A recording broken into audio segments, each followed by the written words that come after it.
So guys, it's BTKitoman64 and I'm back with another FNAF theory. But I just gotta say something. I am really happy about the support my last theory got. That video did super well and I'm just absolutely ecstatic. That video was super fun to make and I just enjoyed the process of it. And now I'm back with another. And before I get into this, hit that like and subscribe button. It'll be greatly appreciated. And yeah, now I'll start actually talking about the theory.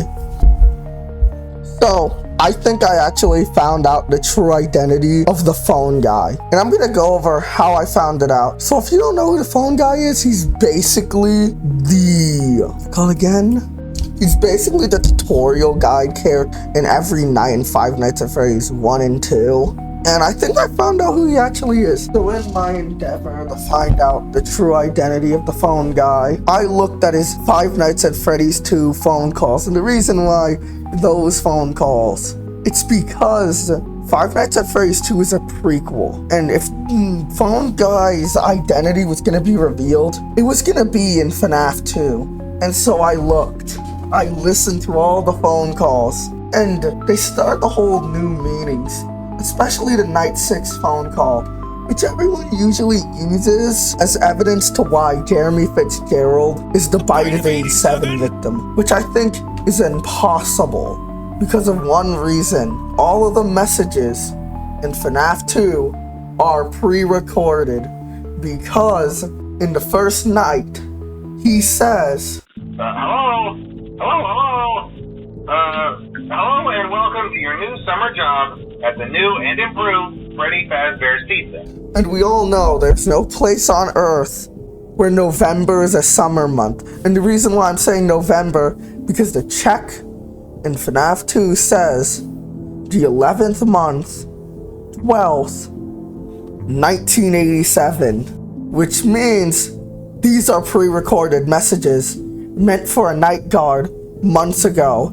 And then when you see it as that, everything starts to become more clear. Your eyes are finally opened to see the truth.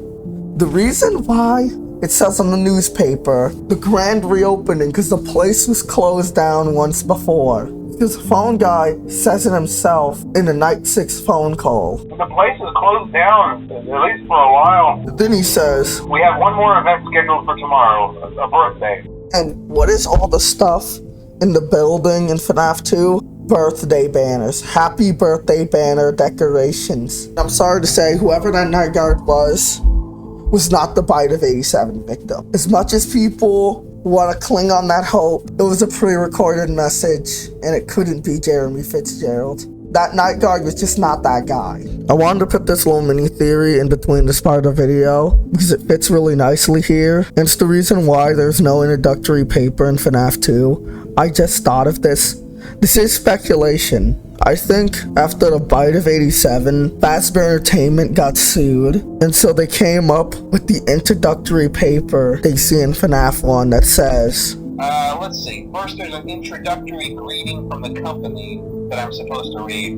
It's kind of a legal thing, you know. Welcome to Freddy Fazbear's Pizza, a magical place for kids and grown-ups alike, where fantasy and fun come to life.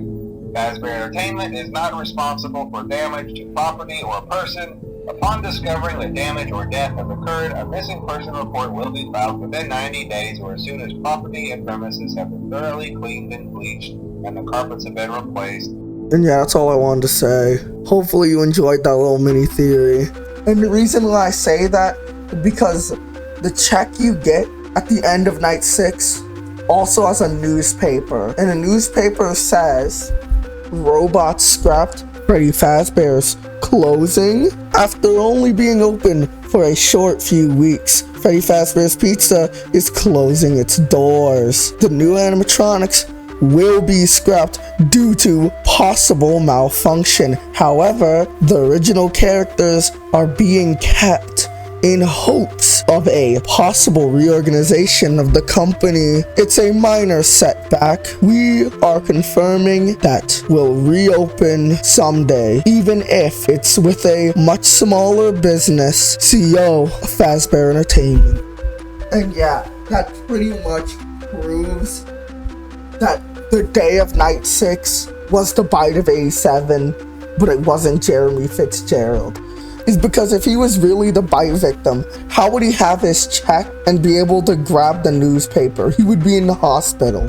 And so, I think Jeremy Fitzgerald is the phone guy. Hear me out. The reason why I think that, it's because the phone guy, at the end of his phone call, says, When the place eventually opens again, I'll probably take the night shift myself.